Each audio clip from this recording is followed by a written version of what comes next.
Hello friend, चलिए देखते हैं आज पंच प्रयाग के बारे में। सबसे पहले प्रयाग का अर्थ समझते हैं।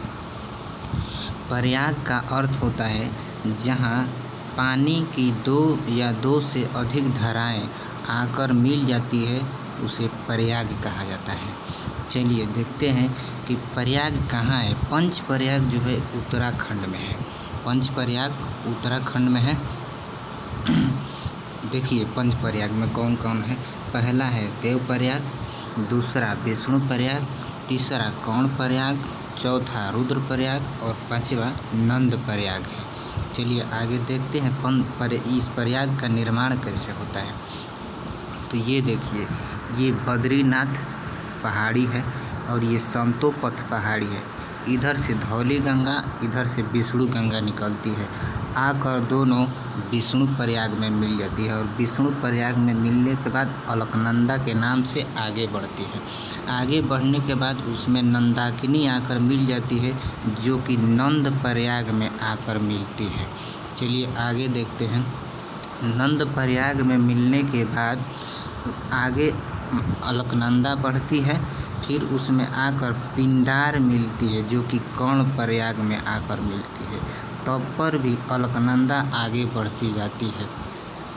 आगे बढ़ने के बाद अलकनंदा के आगे बढ़ने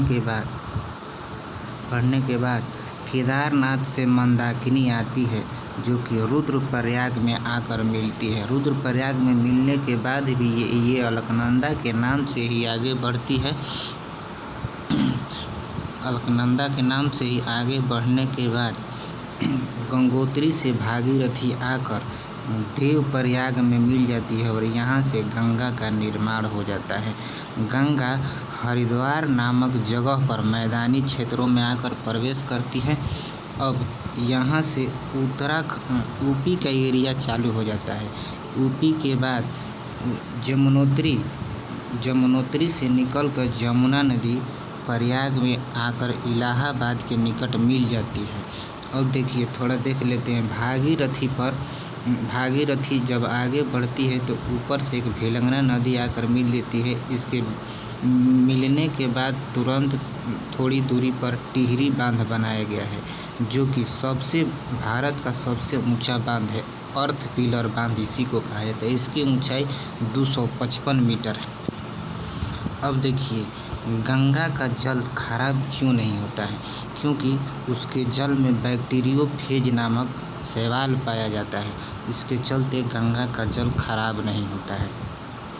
गंगा नदी को बांग्लादेश में किस नाम से जाना जाता है? तो गंगा नदी को बांग्लादेश में पद्मा के नाम से जाना जाता है। और आगे बढ़ती हुई ये बंगाल की खाड़ी में आकर गिर जाती है। इस तरह से हमारा समाप्त हो गया।